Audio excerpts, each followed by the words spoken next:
Hello, greetings. A very warm welcome to you all. Thank you so much for joining Global Peace Studies for Sustainable Development in Africa, where we discuss pertinent issues of peace and sustainable development around the world and across Africa. I'm George Mutalemwa, moderating this session on behalf of the Africa Peace and Development Network, MAMA. Our theme today is a community in flux, the Cold War and the de-colonisation 1973 to 1993. The speaker is Dr. Achim Alan De Merlo. Dr. De Merlo is a researcher in diplomacy and a university professor at the Institute of International Relations at Sophia University in Tokyo, Japan. It's a pleasure having you, Achim. So please, you're welcome to start your presentation. Okay, George, thank you very much for this invitation to this second talk in about 3 years. Sorry again for the technical issues and this delay of about 10 minutes. Today, last time the issue was about the United Nations reforms. Now this time I would like to introduce you to much more focused presentation on regional issues, in particular Europe and in Africa.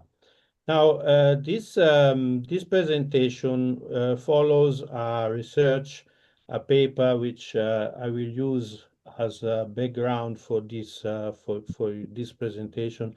Now, the topic it's a bit large from this title, but in details, I'm going to talk about issues of identity, in particular European identity and a possible Africa identity within the European identity, which is an issue that goes back many years. Probably, if we can start at the time of the Kalergi plan in the 20s. So it's not something new in the debate, but first of all, I would like to focus on particular years. Now, this research has been done focusing from the 70s to the 90s, basically a span of about 20 years, in particular in 1973 as a starting point of this research and 1993 as the ending point. Why I have to highlight this particular time frame? Because the milestones, and particularly the beginning of this research, coincides with the declaration in Copenhagen about a European identity. If we go just back of one slide, I think there was a map of Europe in the 80s. Thank you so much. That's it. Yeah, before the Euro. Yes, thank you. Now, it's also important in this context to understand that the European Union that we have today with 27 member states is not the one that in 1973 and in the 70s and 80s talked about these issues of Africa, European identity, internal European identity, and external European identity. Now, if we go back, for example, in the 50s, at the time of the Schuman Declaration, at the time, France had still Algeria as part of its territory. So the evolution of the concept of African identity and European identity has very much changed on the base of the member states. So if we look here at this map, the start of my research is in the 70s, but there are a bit of difference from the 70 to the 80 because Greece entered in 1981. But in general, we can see that in 1973, just before the UK entered in the European community, we have countries like Italy, France, Germany, the Benelux, and then after 1973, UK. So what I'm saying with this is that all these countries, most of them, a part of Spain in Africa, less relevant. But if we can move on the slide of Africa colonization, please, the next one. Perfect, thank you. You can see in this map something that you know quite very well in Africa. This is the subdivision of Africa at the peak of colonization at the beginning of the 20th century. We can see that Ethiopia is still independent, but we know later in the 30s, 1936 and 1941, it became a Italian colony. But in general, if we look at each of these colony, and the list of names of the countries, European countries, then we can understand that between 1955, 1957, between the establishment of the EC, the European Economic Community, and in the 70s, these countries here were the European one were getting together in a European community. So that means that this research, as you will see in the conclusion, the legacy, if we can say, the legacy of Africa in a European identity, if we consider today the 27 member states, this has been eroded a lot. Why I'm saying this? Because the number of former colonizers inside the European Union is very much reduced today, in particular with the departure of the United Kingdom. That's why in this research, and now I think we need to move on the methodological details and research question. It was a matter of scrutinizing European documentation, in particular the big, let's call it the big documents, not policy implementation, directives or regulations. As you know, the European Union, the European Community at the time produced a lot of legislative documents. Now, I didn't focus on this, let's say, tiny, more detailed official document. I looked at the main decision, for example, by the European Council.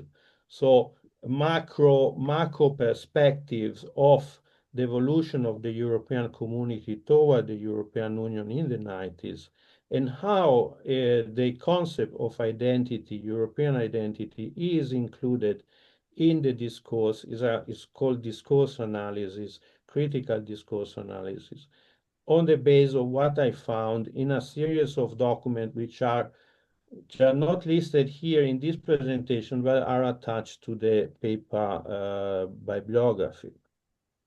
Now, if you don't mind, because there are a few slides on method and objective, if you don't mind, I turn off my camera and I go ahead with the details a bit of this plan so that I can better focus on the paper. That's fine, Achim. Thank you. So I will start now a bit of introduction on the method, and then we move on with the three main chapters of this presentation, which are corresponding to the chapters, the section of this paper. Now, following the convention established by the Declaration of European Identity in 1973, so this is the beginning of this research timeline.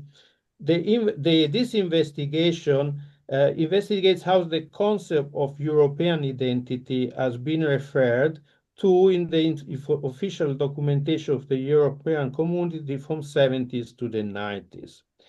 This paper also examines the significant international development in the world system, and that is quite important to understand also in the conclusion that this idea as follow basically. You can see this in the documents, in the council decision, in all these narratives are surrounding European identity. These has very much been influenced by the geopolitical context in which every time the European Union, the European Community at the time was facing.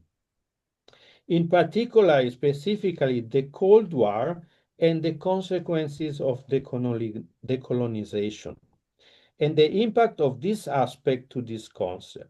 Now, the configuration of Europeanness in this historical crisis point in geopolitical scenario, both in the international and internal levels, can be traced as an analytical methodology in the official documentation scrutinized in this research. Subsequently, it is important to identify how far this process of configuration during this particular epoch has evolved to include other parts of the world in such reasoning within the process of decolonization and the Cold War, which were still ongoing at the time. So the time frame is just the Cold War ending until 1993. So basically, I'm moving still in a context of Cold War, something that maybe today is a bit forgotten. Now, this has, let's say, highlights the still ongoing. In other words, focuses on primary EU sources to highlight how there has been an influence and change, or a lack thereof, regarding this concept of European identity, and specifically how far these are traced in the mentioning Africa decolonization within such context. Therefore, the research question in this study is related to the impact of the world on Europe and of Europe in the world. In summary, to what extent has a link between Europe and Africa been included in a European identity within the EU official documentation, possibly identifying an evolution. And in fact, there is an evolution, we will see in the conclusion. Like, for example, it existed the idea of Eurafrica, which goes back in the 20s from the Kulonov-Kalergi plan in the 20s, and a certain extent, the ACP trade agreements of Yaoundé, Lomé, and lastly Cotonou. But this paper, this research is not focusing on European development policy. This is something I need very much to put forward.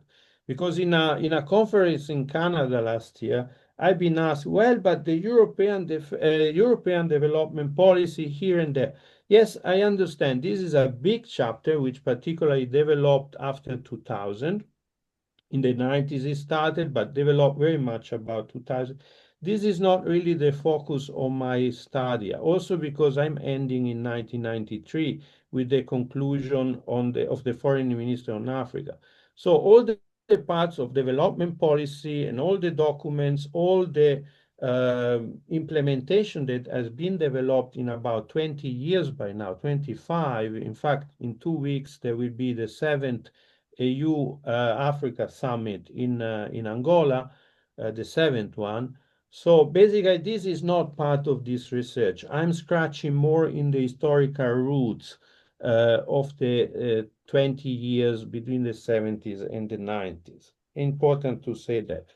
Now, if we move on, for what concerns the starting point, this is quite, no, one slide before, please. Yes, the starting point is the Declaration of European Identity. Basically, in Copenhagen, the 14 and 15 December 1973, the heads of state or government of the nine European community countries at the time, the member states, affirmed that the concept of European identity in their common foreign relation. So that was the first step where officially the SC was speaking of a common identity. And this is actually the first part, which the Declaration of a European Identity is based on a common heritage and civilizational history among the member states. That was the first part. In the second part, European identity is related to the relation with external world. It is in this second part that a paragraph is included citing the historical link between the member states and Africa. So citation is the community will implement its undertakings towards the Mediterranean and Africa countries in order to reinforce its long-standing links with these countries. The nine intend to preserve their historical link with the countries of the Middle East and to cooperate over establishment and maintenance of peace, stability, and progress in the region. So we are here not only about Africa, but also in the Middle East. We are here very much focusing now on this identity concept, which is two phases. Basically, the declaration speaks about two identities. One is the internal one, which is a civilizational one, and the second one is a European identity for external relations. And in this context, then we can hear about Africa. We can speak about Africa. So very important to understand is that the African identity within Europe is considered as for external identity of the EEC. And that is a reason why later on main geopolitical events then that happen in Africa have also influenced this perspective of European external identity. In this part of the presentation, I am highlighting the three, yes, the slide before, please. The one, yes, the Janus phase of the European identity concept. Now, this is what I'm calling it. It's from Wessel study. Is a concept developed by Wolfgang Wessel already 20 years ago. And in particular, this idea that Europe is a Janus phase, so as a phase internal toward the member states and as a phase external outside the framework of the European community. So this concept of European identity is basically an instrument to consolidate Europe's place in the world. It's a kind of communication strategy, I will say. Definitely a reaction to a recognized weakness of the sea at the time. I'm speaking about in particular the 70s in the framework of the international context at the time. Nevertheless, this aspect is just one side of the process analyzed here. The European identity expressed in the declaration as evidenced above is more related to the APC process, the European political cooperation. Given that Africa is mentioned in part one of the declaration instead of being cited in part two. Part two instead of part one, sorry. On the other hand, what becomes clear later in the 70s, there has been a parallel process of strengthening an internal weakness with the intent of constructing a European internal identity. So basically, this external phase and the internal phase, they have been developed in the 70s and in the 80s in parallel. Now, for what concerns Africa, this comes on the external one. And for what concerns the internal one, is what in the 90s then, and already in the 80s, under the Jacques Delors Commission, which was moving through the common market, the Treaty of Maastricht, it is what is intended as European citizenship, which already started to be conceptualized by the Adonino Committee in 1985. So in the 70s, this was not clear yet, but the evolution of the internal phase, the internal identity of the EU, moved along the external one until reaching the Maastricht Treaty. Now, for what concerns, we can now move, the second point is the same slide, but the second point, the external European identity and Africa. Now, this is probably the most important aspect, but I want to summarize it because it might be too long. Anyway, one of the first steps toward this mentioning of Africa was the Tindemans report of 1975. No? This can be considered as a practical brainstorming exercise following the aim expressed by the European the Declaration of European Identity before in 1973. So at that time, this discourse focuses on the need to assert European identity in all international political discussion and coordinate such effort. Main targets in 1975 were the United States, but as well countries such as China, Canada, and Japan, which has shown sympathy for European integration. In this regard, the Tindemans report seems to respond more to an internal crisis. This is particularly expressed by the sentence within the report stating that the European identity will not be accepted by the outside world as long as the European state appears sometime united, sometime disunited. So here again, we are facing progress in this internal crisis. The 70s were not the best time for European integration. At the end of the 70s, we have the 1979, we have the first European Parliament election, but this period is also called as Euro crisis or Eurosclerosis at the time.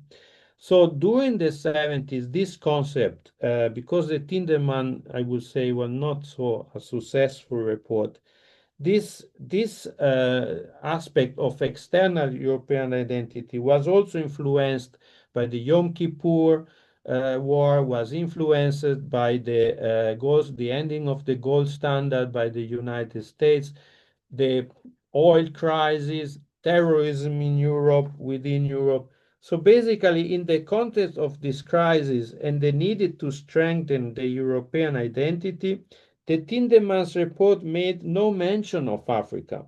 Nevertheless, the African continent was specifically addressed in a statement later in 1976, condemning the apartheid situation in South Africa. Now, if we move on later in the, for example, in the time of these revolutions in Africa, for example, all the issue concerned still Portugal, which at the time was still a colony. So there has been a process in Africa as well of decolonization, which was not actually something easy for both sides, from European countries and for the African countries.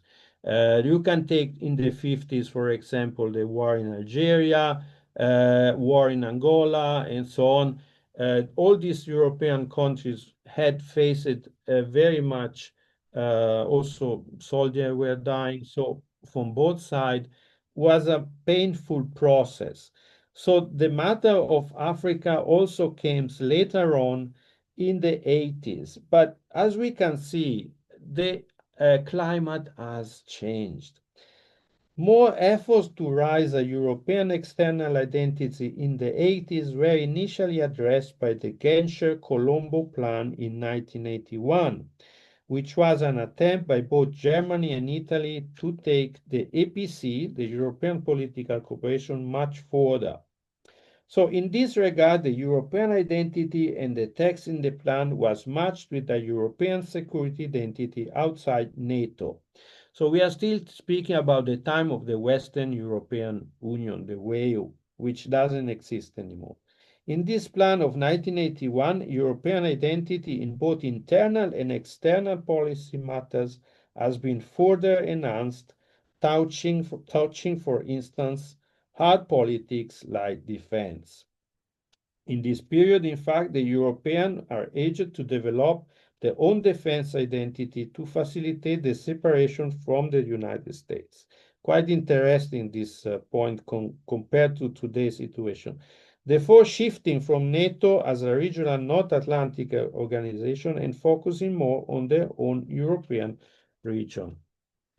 Now, for what concerns the last part, I would like to maybe speak a bit about the Adonino report, which I mentioned before about the issue of citizenship. And in particular, at the time, the action was required for both the European citizens and for the rest of the world externally. Again, targeting internal and external European identity, the community would boast the simplification of controls and the internal borders and strengthen the identity of community at the external borders, so the frontier. Africa was mentioned specifically in the Adonino report. Not about migration, as many might assume, given a contemporary anachronistic mindset, but instead within the context of envisaged community action engaging youth in volunteer against the famine in the Third World, what at the time was called the Third World. The citation of the Adonino report, the necessity for community action to respond to the great human suffering in region of the world afflicted by drought and famine, especially in the Sahel region of Africa. So we see a bit the evolution here in the 80s for what concerns this geopolitical situation and the response of the European community at the time. Now, I'm jumping quickly. There are several pages here, but I would like to finalize these main points with the internal European identity and the colonial legacy. Now, this is the third part of, before going to the conclusion, I think we are on time, the internal European identity and the colonial legacy. Now, to summarize, in our scrutinized document on the matter of an internal European identity and the possible mention of Africa as part of it in the text, no result linking both terms came out from the inquiry. What I mean is that the documents which are specifically intended as internal European identity do not mention this legacy of European identity in Africa. So that's quite interesting. And this clear means that from 1973 European Identity Declaration, Africa remained a term linked solely to the part 2, the external relation, and did not shift in the internal European identity concept. Even if we consider the social changes developing among the European population during the last 40, 50 years. Despite the examination of several documents that mention European identity, such a cultural heritage, European citizenship, European Remembrance Day, cultural policy documents, education, for example, like the Erasmus program and youth policy and initiatives, it appears that the EU legislation and official document remain, on the macro level, of course, remain focused on the core and traditional aspect of European discourse. In a work based on European Parliament, for example, I'm citing here another scholar called Aline Sierp. She noted that despite the potential of the colonial past in become part of an overreaching European collective memory, able to contribute to the strengthening of European political identity, steps taken by the European institution in this direction have been minimal so far. Now, considering the relevant history and legacy, the colonial heritage and African imperial colonization are not taken into account in this regard. That is quite, in my view, this is my, let's say, contribution to the debate, is that this is quite understandable and justifiable. Despite the current trend of narrative that end in rewriting history under some ideological revanchism influence from the South, the imperial concept only concerns specific European member states. Not all 27, especially with the departure of the United Kingdom in 2016. Therefore, this remains historically restricted to national histories or national narratives officially or informally established by national government, rather than a European imperialist dimension or overall imperial heritage in European identity considered by the EU. This neglect has the potential to allow the recreation, consolidation, and deepening of the asymmetries and hierarchies that were produced by former European colonial empires. However, also highlights the limitation of the normative power of Europe, discourse commonly used in the EU to assert its internal difference.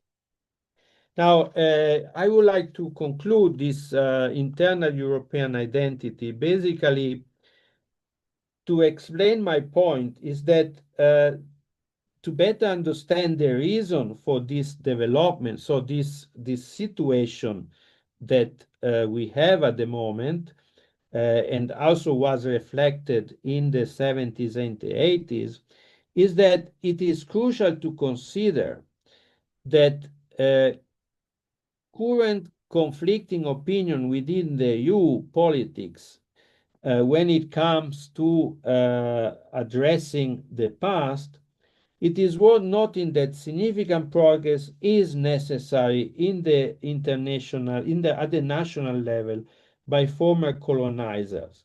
So the matter is everything that is concluded at the EU level today and in the sea at the past is basically a compromise between European member states. More member states you are that are former colonizer, of course, more linked to Africa is possible to find. But when, like now, the former colonizers are reduced by including in the European Union more countries which do not have colonial legacy, per consequence, the idea of European identity fades away from the colonial heritage. And with this, I would like to conclude and move on to the next slides. We have few slides of, let's say, concluding point of emerging points from this research. First of all, we have seen now. I've been a bit jumping in my research to make it a bit to respect the time, but there are more points to highlight which are in the written version. But one of the other point that I would like to raise is that analyzing the 20 years, the 70s and the 80s, and what happened in the international context, we see that the idea of European identity, both internally and externally, is very much, and we can think also about today, is very much influenced by crises, particularly internal crises. Like now in Europe, we see what is happening also with this geopolitical situation touching the European Union, and we see another crisis of identity and discourses like this in different European countries about what is European identity, what are the core of our civilization, and so on and so forth. So first of all, identity discourses and this aspect is happening particularly in time of crisis. The events that happened in Africa in the 70s and in the 80s, particularly the civil wars, internal conflicts, famine, and so on, have influenced the African ideas. I mean, the ideas, the perception of the European perception of Africa. And every day, everything has to be, anyway, from this perspective, placed in an historical context to better understand the evolution of these two sides of the coin. Next, concluding points, number 2. Please, Peter, if you can switch to the next slide. Thank you. This I don't want to repeat. This is concerning the European external identity. So again, it fades away with the increase of member states. You can think about Lithuania, all the PECO, no? What they say in French, the Pays de l'Europe Centrale Orientale, so the Eastern and Central European states, the big enlargement of 2004, and then later Bulgaria and Romania. You can understand that the core of European colonizer is fading away, because you have included in the European Union 10 member states which do not have the same legacies, the same colonial past. So when it comes to decision what is European identity, of course they have their say. And for them, the issue is very much different. Thinking about the colonies of Belgium, France, United Kingdom is not more the case, but let's say Italy, Ethiopia, Somalia, and so on. Belgium again. So Portugal, this is very much diluted. And nevertheless, and we see also by the link that still exists today between Europe and Africa in trade. Europe is the first trade partner of Africa intended as a whole. Of course, then the individual countries have the different statistics, but overall, the European Union is the main trade partner of Africa, is also supporter of the African Union. So there are the links still remain, and Africa remains an important partner of a strategic partnership with the EU. That's why the policy, which started in the 90s, and then with the first summit of the African Union in Euro-Africa summit in Egypt, so 20 years ago, this link has remained. But that's a different chapter. That has not too much to do with European internal identity, more with the external one. Emerging points number 3, please, next slide. So, not repeating, as I said before, the Schuman Declaration, it's quite important because if you look at the text is just one page. There is a specific part in the Schuman Declaration that is back in the 50s that says that the development of Europe is linked to the development of Africa. Basically, the main task for Europe is the development of the African continent, with, of course, using the resources that this continent can provide. But the Schuman Declaration, again, we have to think about the historical context at the time. So we were really after the Second World War.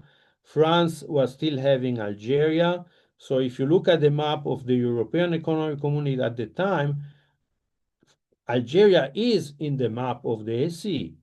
And then later on, as we know, with the Algerian Civil War and the war of de-colonisation, this has changed very much. So the Schuman Declaration is important to understand, but it's important to understand the evolution of what happened since then. Then in the 90s in particular, we see that from a paternalistic approach follow a bit the colonization process, the European Union has given more a role from the responsibility, let's say, responsibility time of the 70s as well. The European Union has given more and more responsibility to Africa in a certain way. The partnership has been more transforming from the colonial legacy to a more eye-to-eye level partnership, like is mentioned, for example, in the press release of the council about the next summit in Angola. You see that they are equal. European Union, African Union are equal. There's no more hierarchy, right? There are a lot of things that we can discuss about, in reality, how is the hierarchy or the dynamics working. But from the political point of view, the evolution has been at the beginning from a responsibility. Already in the 70s, it started to shift.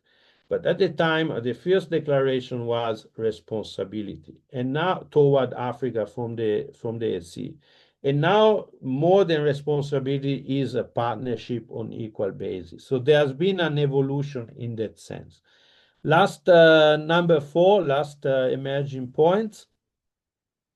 So for what concerns instead the issue of African identity within the European identity, I said this issue goes to the individual member states. The EC at the time, the European Community or European Economic Community, and the EU today, they are diplomatic compromises in the sense that what they what they establish as declaration about identity of the EU, for example, is a diplomatic work which goes in many committees, many meetings with ambassadors, and later on the council with the head of states. So basically, now the former colonizer of Africa are a minority inside the EU member state. You can say, well, but the size of France is not the size of Luxembourg. Indeed, power still plays in size of countries, or of course. But overall, it's not much easier like it was in the 70s or back even in the 50s with the Schuman Declaration of passing a message of Africa legacy. This is a bit my conclusion. Otherwise, we risk to enter in what is written here as last point, some anachronistic discourses. So thinking with the logic of today, judging the 70s, the 80s, or even going back at the time of the Schuman Declaration.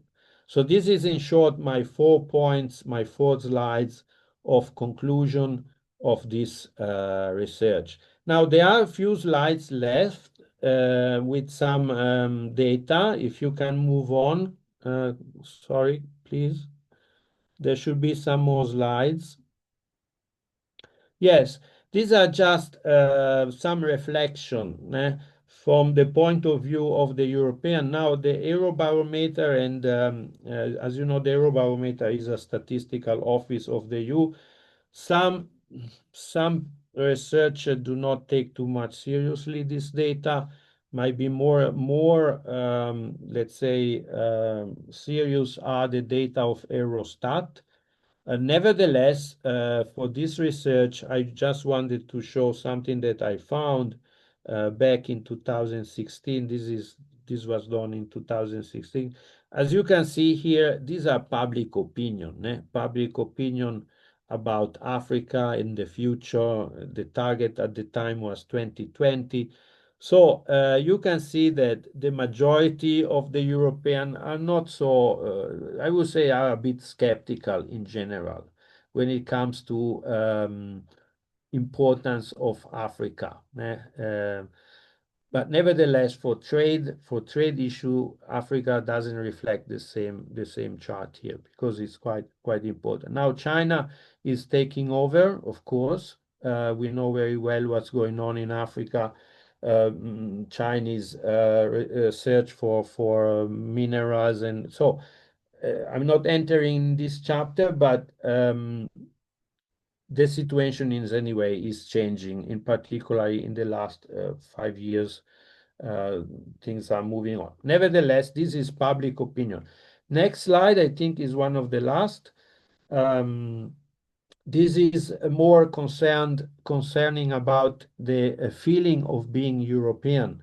So a kind of European identity. Here you have some data again of 2016, and you can see some countries, for instance, like Germany, which is one of the highest, Luxembourg, of course, as well, the highest percentage of people that believe they are Europeans. I mean, the identity is a European identity, and less so going to the little side on the right side, right? So these are those who actually don't feel very much or don't have any opinion is the last part. So this concerns more the European identity. Now, this slide should be seen in comparison to a previous one of 2010, which I didn't put here, but in any case, there has been an evolution, a rising of European identity in the mid here of last 10 years ago. Now, if this is still valid today, it can be discussed. I didn't find anything like in this year, but of course, everything is evolving. As I said in my research, the context, the international context, the geopolitical context, influence and national discourses, of course, within the EU, influence very much this perception of European identity and also external identity. Now, to conclude, next slide, please. To conclude, I just want to say that this research has been helping me very much to understand what a researcher that actually was a professor at the European University Institute several years ago has developed this concept that European identity is both a discourse and an idea. So this discourse, of course, is influenced by the evolution of the geopolitical context and the historical momentum in which we are living. And that's why it might change in the future as it has changed in the past. Thank you. Yeah, thank you so much, Professor Alan De Merlo, for this excellent presentation on the community in flux, the Cold War in the de-colonisation, 1973-1993. And you touched upon a number of very important issues, particularly from a historical perspective, using this critical discourse analysis and going through the archival material that you have shared with us so generously. And I'm so happy that there is now an evolution, as you put it, from this kind of donor-recipient relationship between Europe and Africa. But also, I think this kind of ongoing process of identifying one's identity, the European identity and African identity, and actually how is that defined and by who? And now that evolution actually has led to a partnership. So I would like to ask now members here present for questions, for comments. And since there's some background noise on my side, I would like to ask Peter, please, if you could just take over and I'll be listening in. Thank you so much. Thank you so much indeed, everyone, for your participation. Thank you, George. Well, raise your hand one way or another. I think I see Chip. Can you unmute? Oh, it was saying goodbye. Sorry. Thank you for the presentation. I'm sorry how my hand got up, but I don't have any particular questions at the moment.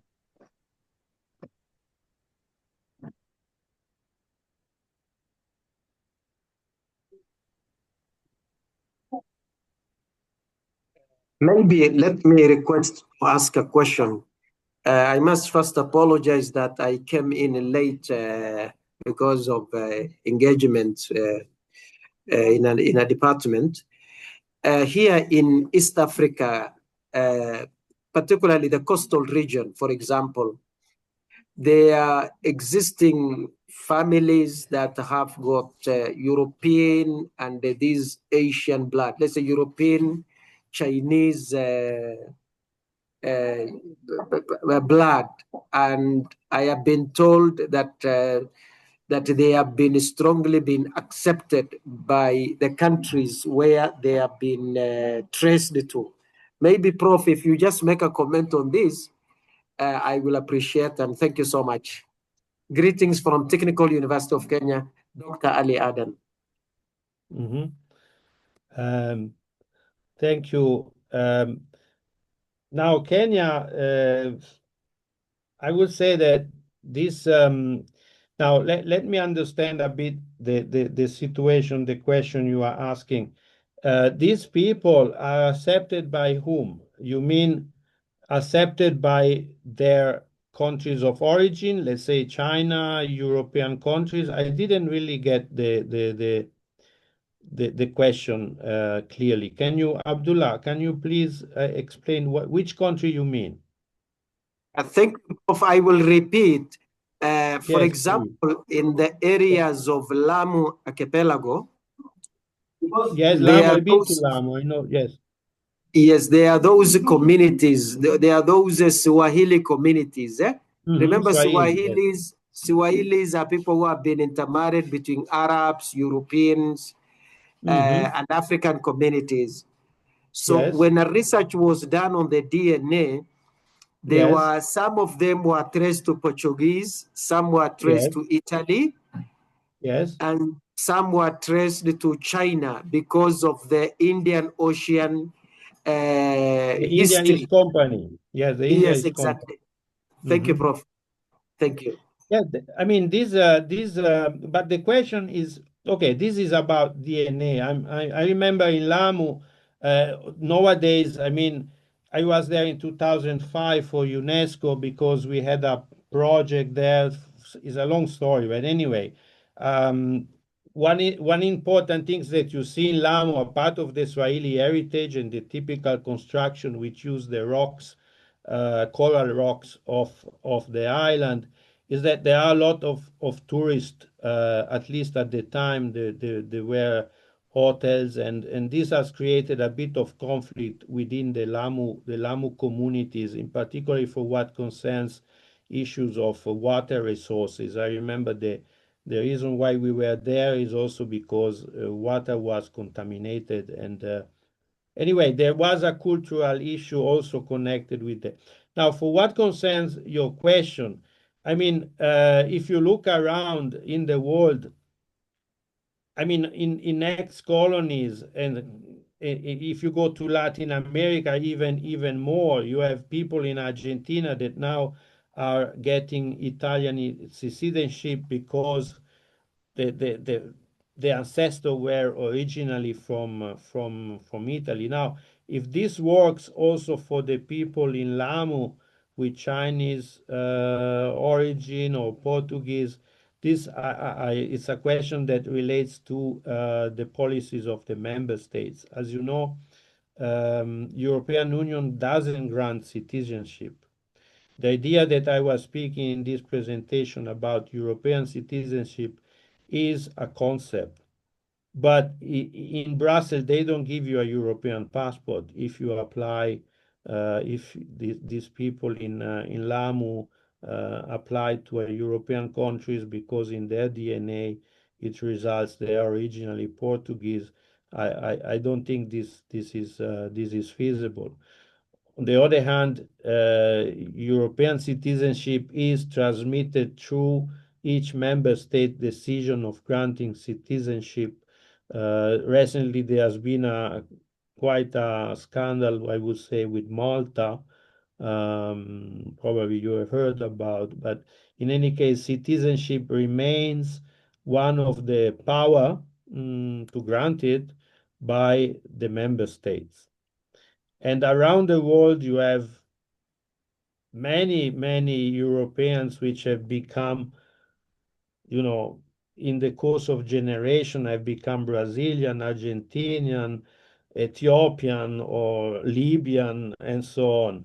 So it's a bit a Pandora box, I will say, Abdullah, to get this issue of DNA, because, okay, science tells, but politics and power struggles have a different approach on these things. But Maybe, I'm Prof, glad just that, a follow-up. yes, please.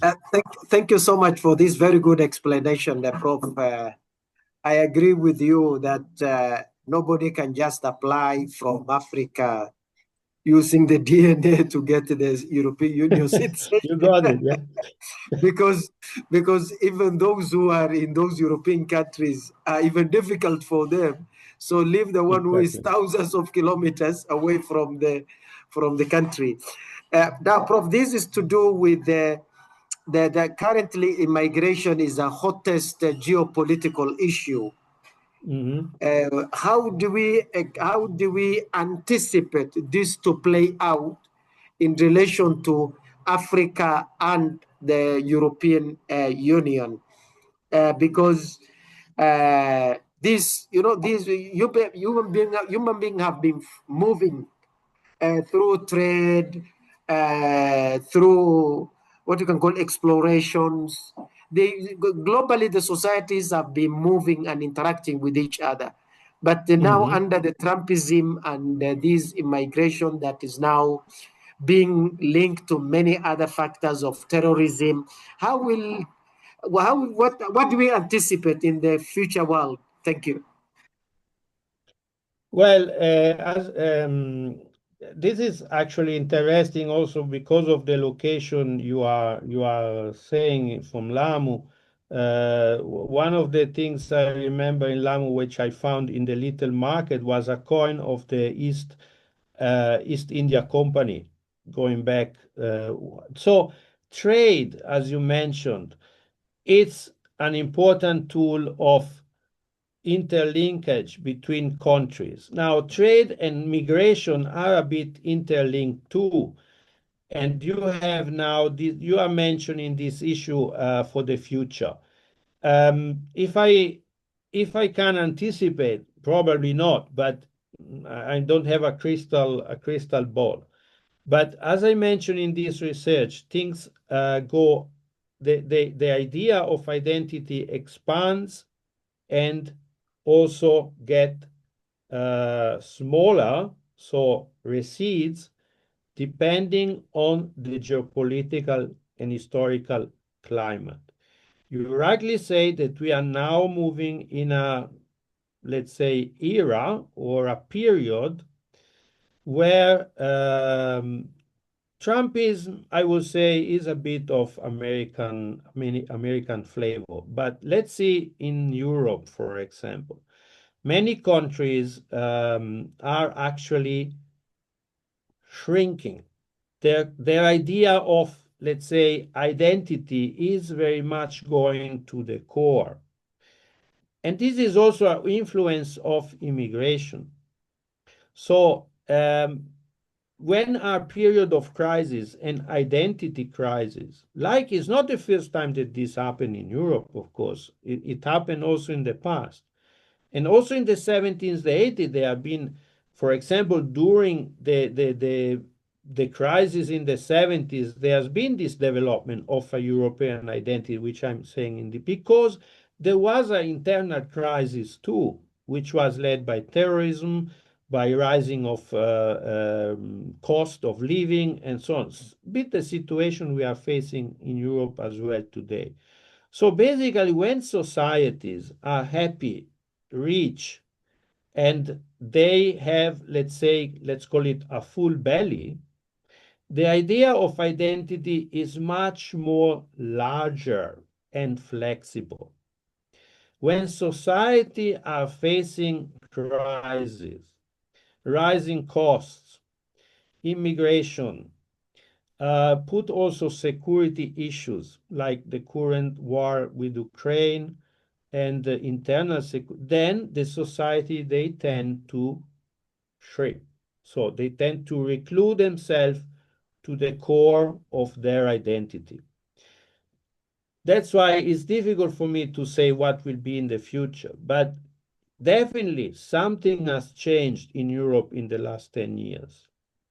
And it's not changing in terms of expansion, it's changing in terms of restriction. And probably this is an indicator of an internal crisis too, a part of the external, let's say, factors or drivers, which include also China, Russia, also the United States, even if it belongs, we can say, to the Western world. So predicting where we are going maybe is too much, because maybe we are on a, let's say, two roads. Either we take one or the other, but definitely something has changed in the last 10 years in Europe, and not for good, I would say. I have a question. Not because I have any particular authority, but I just invite people to jump into the conversation.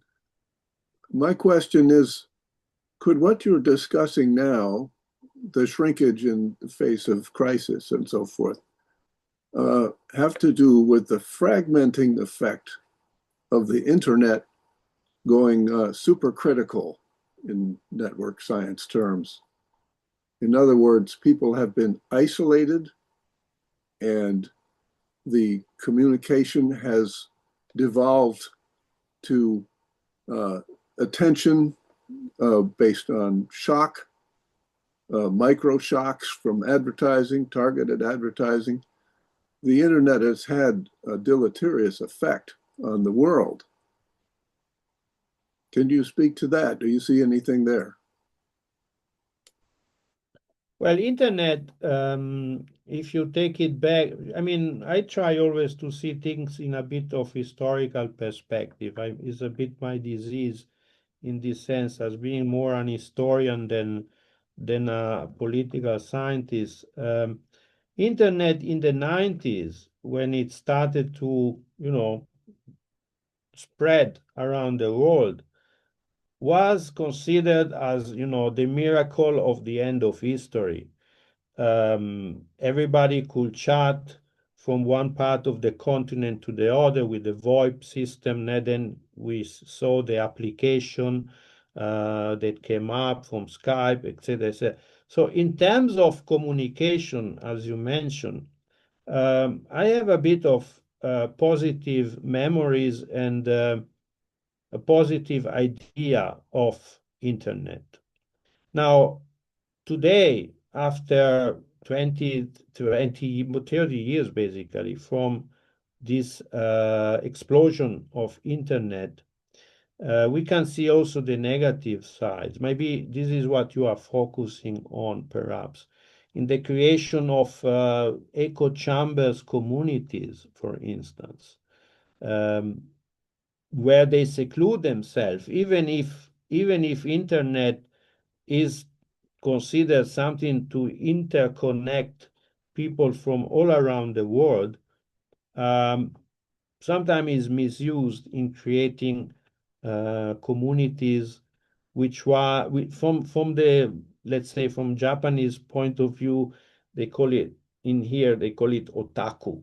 In Japan, there is a term called otaku, which is someone restricted at home, very much antisocial. So if is this the point of your question, I think is an effect of the evolution, or a counter effect of the evolution of internet, as intended as a good tool for communication. Then, of course, hackers and control from state. All this is a bit a corollary of the original intention, even if it started as a military tool for communication, internet. So yes, there are positive and negative effects, and After 30 years, we can see also the negative effect of this invention. I don't know if this is in line a bit with what you are asking me, but as an historian, I think evolution is there for good, in the sense that this technology was intended for the better. If it's misused, if communities create their own bubbles, this is something that you have to take into account anyway. I'm not sure if this was the point, but this is my perspective on internet. Peter? Peter, is this Sorry, I was muted there, which is probably a good thing. Thank you for that. My view of it is that it is a very much contextual change, a paradigmatic change. And my metaphor is, if you drive your car into the river, what will you do as the water goes up the windscreen? You will stamp on the brakes, because we don't realize what has happened to us. At some point, I hope that people will begin to realize there's been a change. But right now, it's a generation of people who grew up in this new paradigm, and they don't realize that it is a profound change. For instance, that information is no longer of any value. Well, it takes time. I think, yeah, there are some implication in internet, and new generation didn't have the same experience as we had, where internet did not exist. You remember very well, we didn't have the telephone in your hands and this kind of communication, the cell phone or smartphone, as they call it today. We use letters, we use the fixed lines, and then yes, my first cell phone was the size of a brick. Yeah, in the 90s, right? In the early 90s. It cost $2,000. Yeah. Yeah, but we cannot blame the new generation because they didn't experience the era of no internet. Oh no, we cannot blame them. Can blame us that we use the telephone and they didn't have it. They just use pigeons or a telegraph or, well, you make a good point. Donna we has her hand up. Sorry? Oh, I was going to get out of the way of the next person. Ah. Donna, did you have a question? You want to unmute? I can see that you're speaking, but there's no sound here.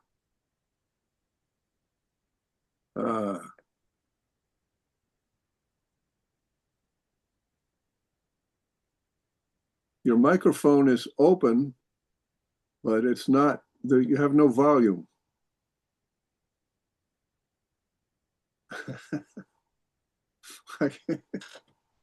Maybe Donna could put a question in chat. That's a good idea. Can you do that?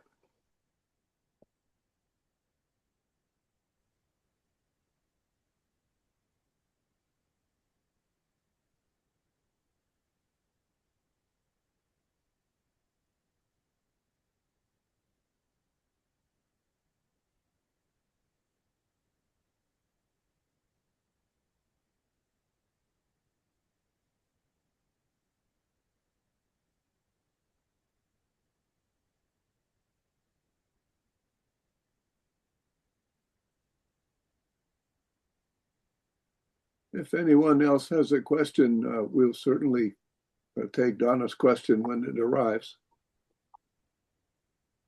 So I'm going, Peter. Yes. Yes, George. Peter, I'm going to check the question online. Is that what you're asking?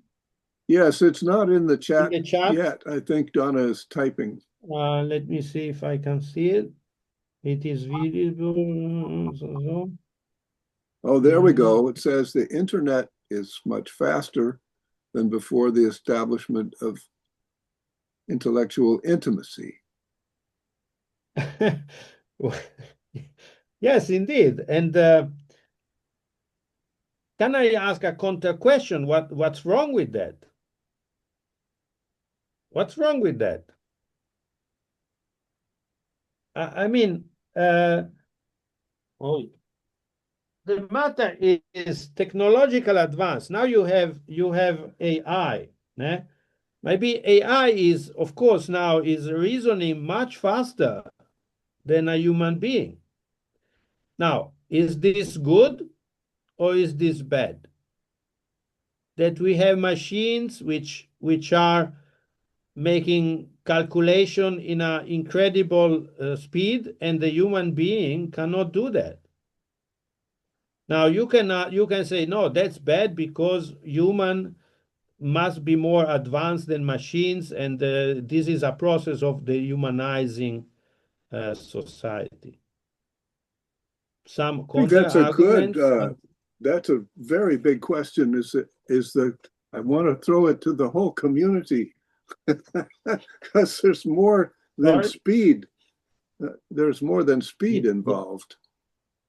Indeed, but is also complexity, not just speed, is complexity of reasoning. Now you see, my students, they tend to use, it's completely banned. I mean, there are rules in university about this, but they use AI, they use ChatGPT to do their homework, to do the reports, to do the essays.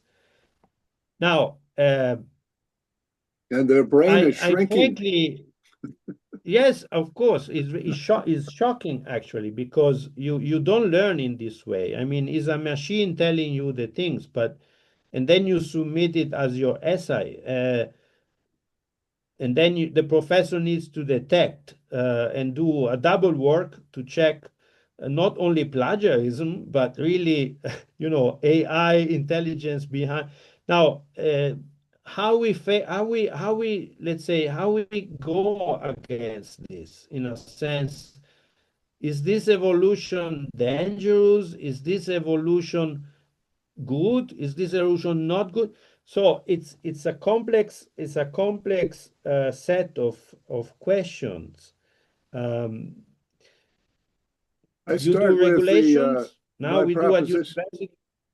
My proposition is that but AI cannot tell the truth. The AI cannot tell the truth. You cannot tell the truth from fiction.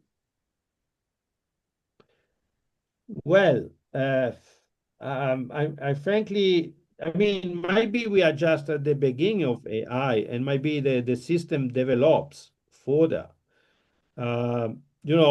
Few weeks ago, there has been a news of American generals asking a military strategic question to AI to help their decisions that are very crucial. And of course, this has been stopped because AI is not always telling the truth. That's right. But what you do when actually is the human being the fault in this? I mean, if you are a user and you use AI gives you an answer. Now, it's your fault to use it, but it's not the fault of AI to exist. Well, AI, there is no pure AI. The AI is doing the work assigned to it by its owner, which is to make more Exactly. money. So the results are Right. going to be skewed. And in any case, no AI can ever tell truth from fiction because truth doesn't exist in a bunch of words. Sure, but it's the human being itself that is understandable that accepts this condition. Yes, In if they may be blind. In the Space Odyssey, 2001 Space Odyssey from Kubrick, the all 4000, right, was the name of the supercomputer which was run by AI. The human being used that computer until the HAL, the computer, started to kill human being in order for him, if we can say is a man, let's say, in order for him to survive. Now, what did the astronauts there? They started to kill the machine. They started to take out the modules. Well, that's a nice story. But it shows you in this film of Kubrick in the 70s, predicting a bit the future, that is the human being at the end that has to take the decisions. Well, that was Kubrick's opinion, but implementation is another matter. I think it's still valid today. I mean, if you let AI generate or degenerate, it's a human fault. At a certain point, if you want to survive, if the AI takes that step as it has taken in the movie, then you need to stop it. Yeah, but we're gonna blow up the world. We're gonna blow up the world whether we want to survive or not. Yeah, but it's a human decision. So the AI, you cannot blame it in the sense that the machine makes decisions which are not true. Well, think but about as far as you accept it, the blame is on you. I'm not talking about blame here. I'm talking about humanity's viable future, right? For the last 10, 20 years, the financial system has been in the control of machines that move too fast for humans to control. The decision to put it in their hands, the decision to use the machine happened long ago. Yes. And I have no access to that decision.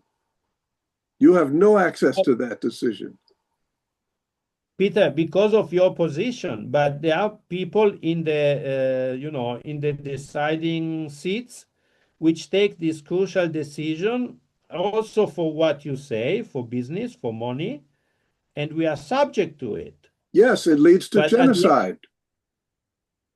Depends if we reach a point where, like the astronaut in the Space Odyssey, we start to take the modules away.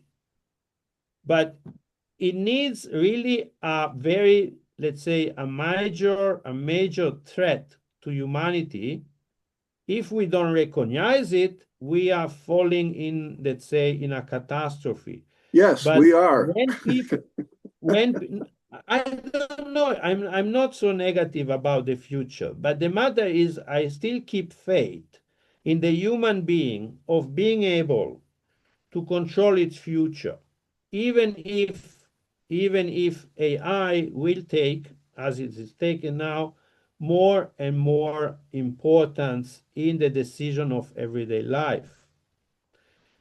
What we can do as human beings in our role, whatever, educators, or official, or whatever we do, if we are not in the driving seats, is to help humanity to keep quality, to keep intelligence, to keep smart, and so on. In my role as an educator with my students, I try to keep this as a fact, in the sense that I go to implement policies that help quality of education.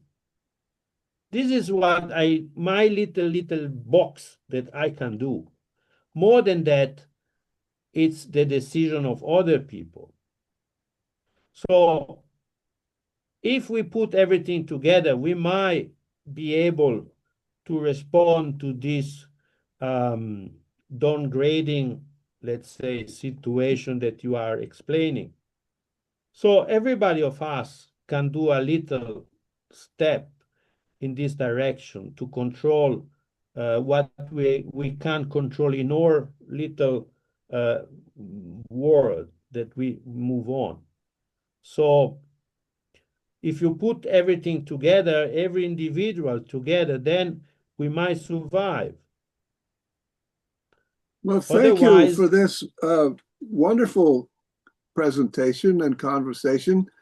I want to ask if anyone has more things to talk about, well, this or anything else to do with the presentation. I was hoping for some more questions from the continent. How are we doing? We've been going a bit out of topic, but I think it's interesting to have this exchange with intellectual people, also for whatever question you have, related or not related. It's quite Evelyn, interesting. did you have something? Oh, you have to unmute. First of all, thank you very much. It's always interesting to hear the various perspectives. And I was wondering if there's any intention of continuing the study into the present.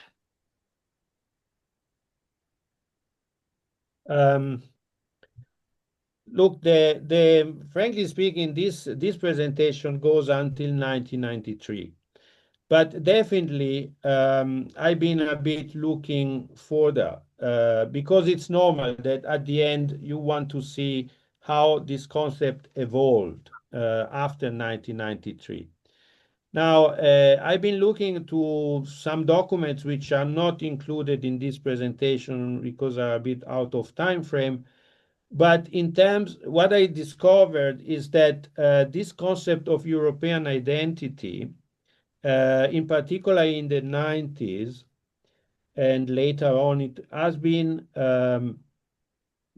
shifted to a more flexible idea. In particular, there is some documents in the mid of the 90s, in 2000, so this is about religion. And now we can see in these discourses about European identity that the terms of religious identity was not anymore Christianity. This is something that has changed in particular in 2000, around the 2000 years.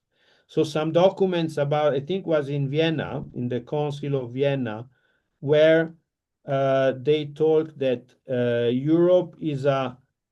European identity is a plurality of religions.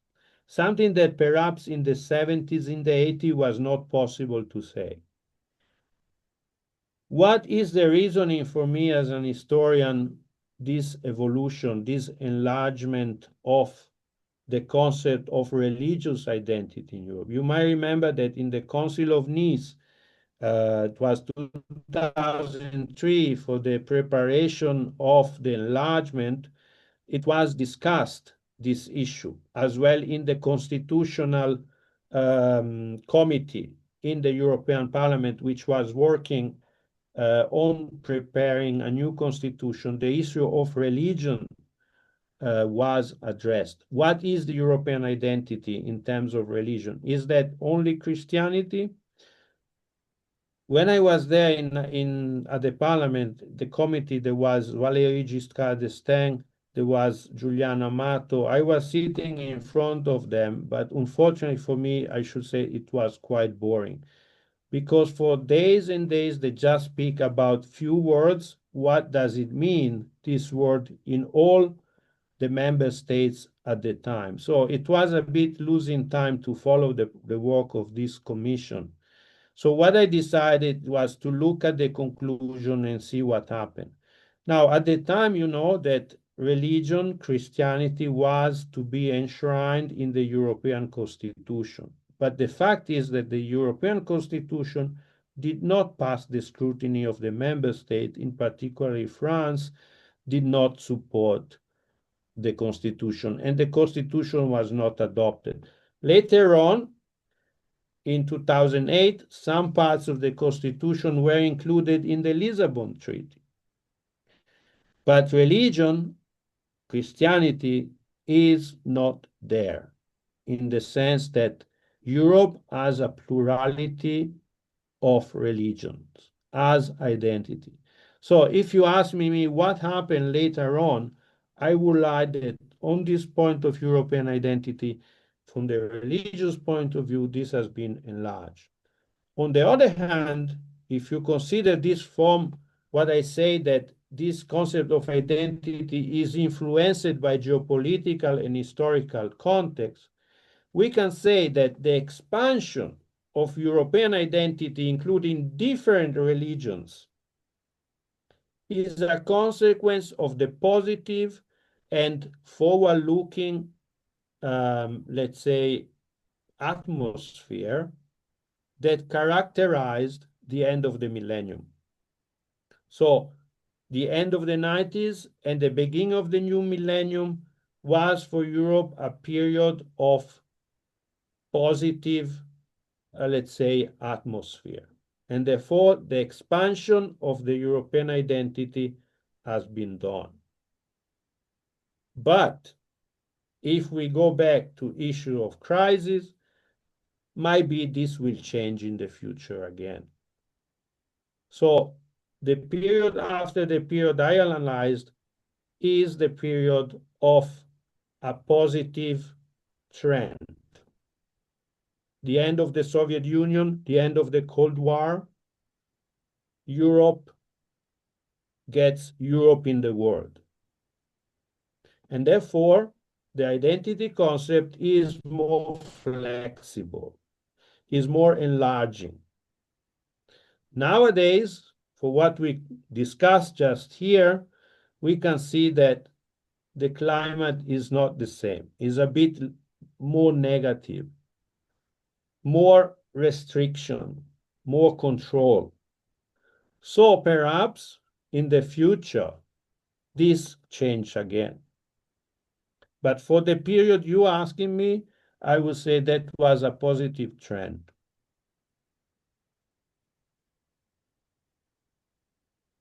Thank you, Evelyn.